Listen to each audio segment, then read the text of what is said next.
Τεστ μικροφώνου. Καλησπέρα σας, είμαι ο Παναγιώτης ο Κουτάς. Θα σας κάνω μια πολύ σύντομη εξήγηση για το τι συμβαίνει από 1η το Δεκάτου του 2024, με συγχωρείτε, σχετικά με το δελτίο αποστολής. Οι παλιότεροι θα είναι πιο εύκολο να αντιληφθούν τι ακριβώς συμβαίνει, γιατί ουσιαστικά αυτή τη στιγμή έχουμε μία διαδικασία όπου θα πρέπει να εξηγούμε στη φορολογική αρχή πώς μετακινούνται τα εμπορεύματα. Και όχι μόνο τα εμπορεύματα, για την ακρίβεια, ό,τι είδος έρχεται και φεύγει από μια επιχείρηση. Ένα παράδειγμα αυτού του πράγματος είναι ότι είμαστε μια επιχείρηση παροχής υπηρεσιών, καλή ώρα οι λογιστές, οι οποίοι θα παραλάβουμε ένα προϊόν, ένα ποντίκι, το οποίο όμως θέλουμε να το γυρίσουμε πίσω σε αυτόν που μας το πούλησε. Θα πρέπει να εκδώσουμε και εμείς δελτίο αποστολής για να πάει πίσω στον άνθρωπο και να μας εκδώσει πιστωτικό και να ξαναεκδώσει καινούργιο να έχουμε πίσω. Μπαίνουμε λοιπόν σε μια καινούργια γραφειοκρατική διαδικασία, η οποία στην πρώτη φάση εφαρμογής, που ξεκινάει 1η Δεκάτου 2024, είναι κάπως απλή. Η επόμενη φάση όμως είναι αρκετά σύνθετη. Δεν είναι ούτε η φορολογική αρχή έτοιμη για να μπορέσει να πιάσει όλες τις περιπτώσεις, αλλά ελπίζω να επικρατήσει μια λογική και να απλοποιήσουν κάποια πράγματα, γιατί έτσι όπως ακούγονται τώρα τα πράγματα και έτσι όπως έχουν βγει τα δεδομένα, ή τα νέα δηλαδή, είναι δύσκολα τα πράγματα. Ουσιαστικά, ένας άνθρωπος, μια επιχείρηση, θα πρέπει να παρακολουθεί με τα δελτία αποστολής, δηλαδή τα στοιχεία διακίνησης των εμπορευμάτων, των προϊόντων, των παγίων, το οτιδήποτε υπάρχει, να τα παρακολουθεί, ώστε να μπορέσει η φορολογική αρχή να ξέρει πού είναι το κάθε εμπόρευμα. Δεν θα αναφερθώ στη δεύτερη φάση, τι θα πρέπει να κάνουμε, που έχει αρκετά δύσκολα κομμάτια για να μην μπερδευτούμε όλοι μαζί. Θα πάμε και θα μιλήσω κυρίως τι πρέπει να κάνουμε στην πρώτη φάση. Η πρώτη φάση έχει ότι αυτός που εκδίδει τιμολόγια ή γενικά εκδίδει παραστατικά, τα οποία στα στέλνει αυτά τα πράγματα που τιμολογεί κάπου αλλού, θα πρέπει να τα συνοδεύσει με ένα δελτίο αποστολής. Δηλαδή, ή θα κόψει ένα τιμολόγιο δελτίο αποστολής, ή θα κόψει μια απόδειξη λιανικής δελτίου αποστολής. Αν τα διώξει από εκεί, από την έδρα του και τα πάει κάπου αλλού. Αν έρθει κάποιος στο μαγαζί μου και μου πάρει ένα εμπόρευμα, το πράγμα που πουλάω, εν πάση περιπτώσει, δεν θα εκδώσω δελτίο αποστολής, άμα είναι λιανική. Άμα είναι χοντρική, θα εκδώσω τιμολόγιο δελτίο αποστολής.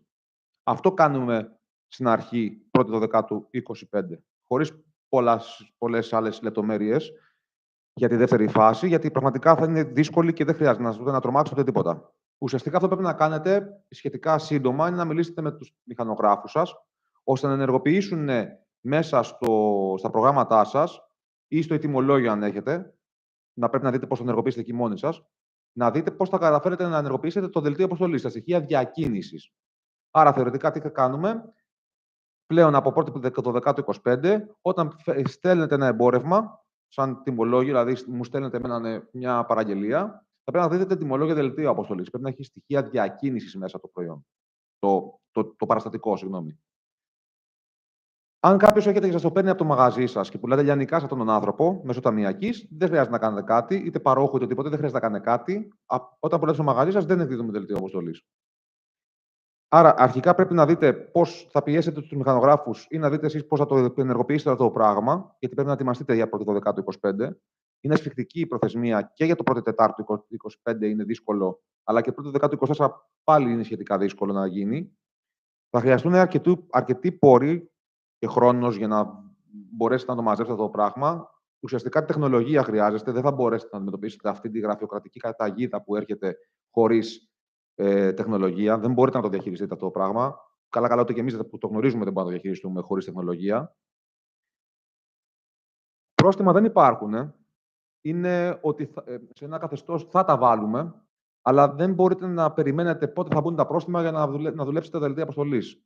Γιατί θα πάθετε ζημιά εκείνη τη στιγμή, πρέπει να έχετε δουλέψει ήδη να καταλάβετε πώς λειτουργεί αυτό το πράγμα. Δηλαδή, να δείτε πώς θα γίνεται, τι πρέπει να κάνετε, να δημιουργηθούν απορίες, που θα μας μεταφέρετε. Αυτή, όπως καταλάβατε, δεν θα είναι η μοναδική ενημέρωση του δελτίου αποστολής. Είναι μια από τις μεγάλες αλλαγές που θα συμβεί στο κράτος μας τα τελευταία 15 χρόνια και είναι προς το χειρότερο, προς το γραφειοκρατικότερο.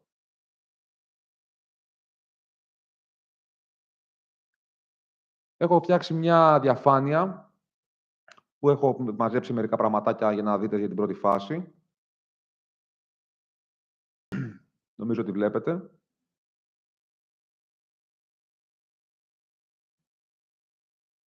Αυτό είναι η πρώτη καρτέλα, εντάξει. Ποιοι πρέπει να μπουν στην πρώτη φάση. Εδώ ξεκινάει και όλη η διαδικασία τώρα της ενημέρωσής μας. Οι οντότητες, οι επιχειρήσεις δηλαδή, που έχουν έσοδα τζίρο, δηλαδή 200.000 ευρώ και πάνω, το 2022, ή είναι επιχειρήσεις που, που έχουν ενεργειακά προϊόντα, πετρέλαια, βενζίνες κτλ., φαρμακευτικά και ιατρικά αναλώσιμα, φαρμακεία, φαρμακευτικές αποθήκες, όλα αυτές. Αυτές που έχουν οικοδομικά υλικά, οτιδήποτε αφορά οικοδομικό υλικό, και παραγωγή και τυποποίηση ελαιοκάρπου και ελαιολάδου. Τώρα για αυτά υπάρχουν CAD. Αν κάποιος έχει ένα CAD, ο οποίος δεν ξέρει αν είναι και εκεί, θα μας μιλήσει, θα μας τοπίσει, το λογιστή του, εν πάση περιπτώσει, για να μπορέσει να βγάλει μια άκρη και αν ανήκει εκεί μέσα. Γενικά όμως αυτά είναι και που πρέπει να προσέξετε και να βγάλετε μια άκρη. Δεν είναι, είναι και ένα από τα δύο να ισχύει. Δεν χρειάζεται να ισχύουν και τα δύο, έτσι. Λοιπόν, τι σημαίνει κανάλια διαβίβασης. Ουσιαστικά σημαίνει πώς μπορούμε να εκδίδουμε δελτία αποστολής. Είτε μπορείτε να το κάνετε μέσω του πάροχου ηλεκτρονικής τιμολόγησης, που όσοι έχετε μπορείτε να το κάνετε και να διαβάζονται και εκεί τα παραστατικά, είτε έχετε ένα ERP, ένα πρόγραμμα δηλαδή, ή μέσω το e-τιμολόγιο. Πλέον, μια διαδικασία που πρέπει να βρείτε και να έχετε στο μυαλό σας είναι ότι πρέπει κάποια δεδομένα, αυτά τα συγκεκριμένα, το αφημί του εκδότη, το είδος, η ποσότητα, η ημερομηνία έκδοσης, η ημερομηνία έναρξης συναλλαγής και τόπος φόρτισης και σκοπός διακίνησης, αυτά τα δεδομένα πρέπει να υπάρχουν σε κάθε δελτίο αποστολής. Είτε με το καλό, είτε με το κακό. Δηλαδή, αν κοπεί το ρεύμα και εσείς θέλετε για κάποιο λόγο να βγάλετε να στείλετε ένα τιμολόγιο δελτίο αποστολής κάπου αλλού, θα πρέπει να έχετε κάπου αλλού το δεδομένο. Δεν φαίνεται διαφάνεια, μαθαίνω εδώ.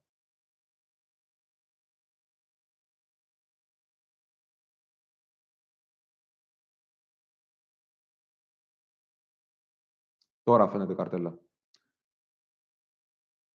Με συγχωρείτε για το λάθος.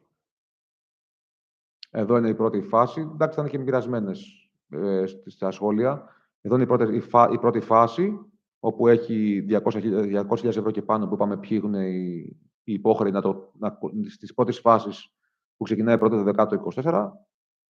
Εδώ είναι από πού μπορείτε να δείτε τα παραστατικά, τιμολόγια, δελτία κτλ.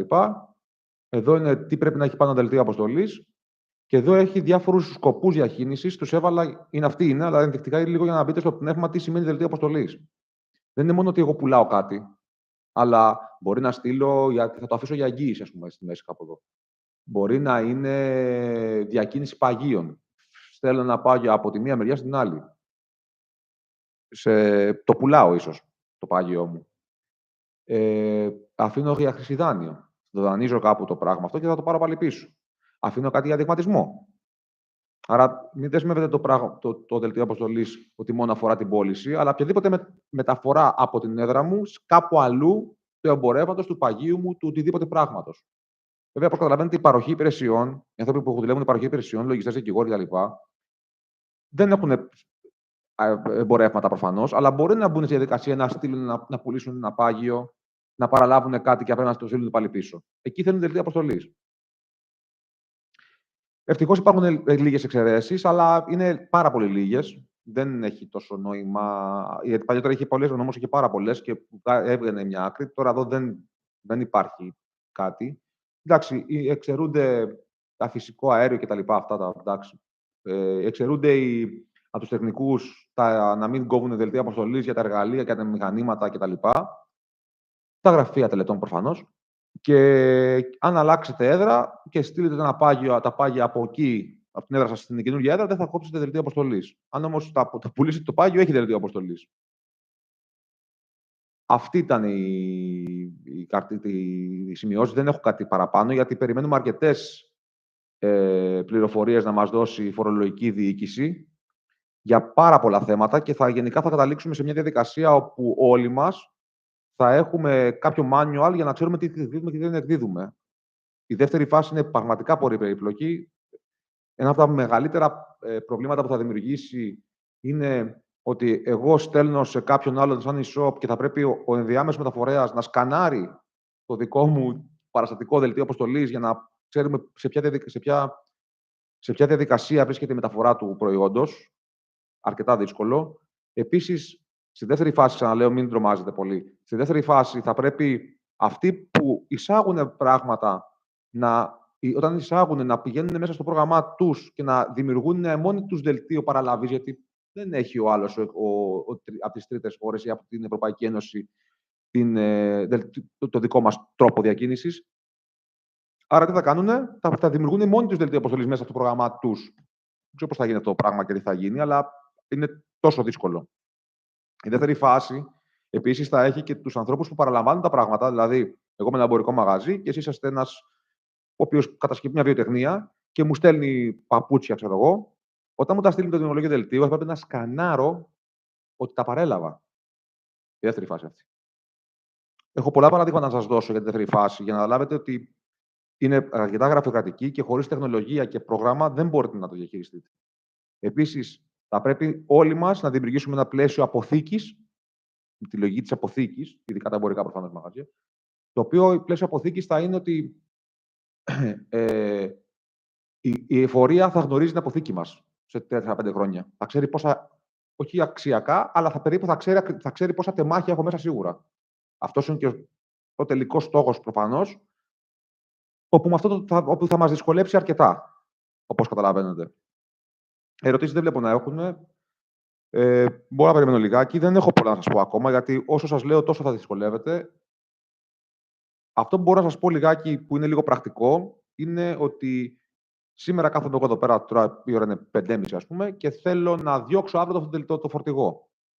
Δεν χρειάζεται να κάτσω αύριο το πρωί πριν φύγει να το στείλω. Μέσα στο δελτίο έχει 2 ημερομηνίες. Μία πότε το εκδίδω και μία πότε φύγει το φορτηγό.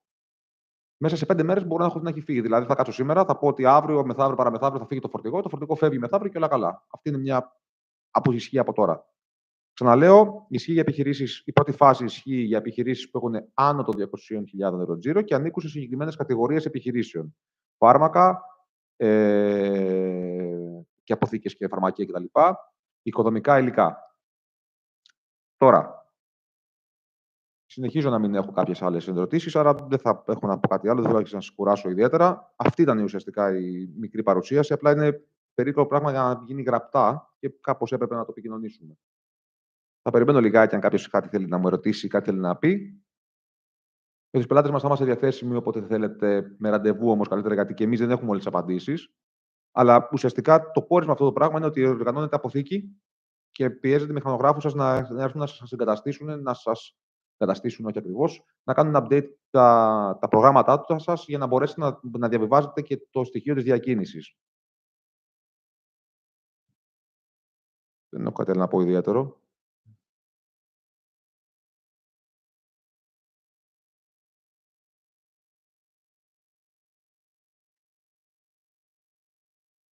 Αυτά είχα να πω. Ευχαριστώ πάρα πολύ για όσους παρακολουθήσατε. Το βίντεο θα μείνει στο κανάλι μας. Θα το μοιράσω ξανά και σε link. Εύχομαι να βοήθησα κάπως την κατάσταση. Ψυχραιμία. Οργανωθείτε, γιατί θα δυσκολευτείτε αρκετά αν δεν οργανωθείτε.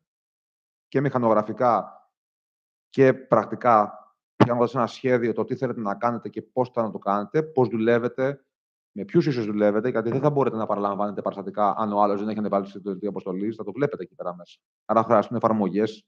Δηλαδή και το πρόγραμμα που θα επιλέξετε είναι σημαντικό να είσαστε προσεκτικοί, γιατί αν δεν έχει λειτουργικότητα, την οποία πρέπει να τη χειρίζονται και οι διάφοροι συνεργάτες σας που έχετε εσωτερικά στους χώρους σας, οι υπαλληλοί σας κτλ., θα δυσκολευτείτε πάρα πολύ. Δεν μπορείτε να κάνετε όλα μόνοι σας. Άρα πρέπει να είναι ένα εύκολο UI, πρέπει να είναι μια διαδικασία που να μην έχει πολλά κουμπάκια και πολύ μπέρδεμα, γιατί έχει ήδη αρκετή γραφειοκρατία σαν διαδικασία όλο αυτό. Άρα καταλαβαίνετε ότι απλά πράγματα και θα ενταχθείτε σε μια διαδικασία οργάνωσης διαφορετική, που είχαμε συνηθίσει όλοι μας μέχρι σήμερα. Αυτά. Σας ευχαριστώ πάρα πολύ για τον χρόνο σας. Να είσαστε καλά. Καλό σας απόγευμα.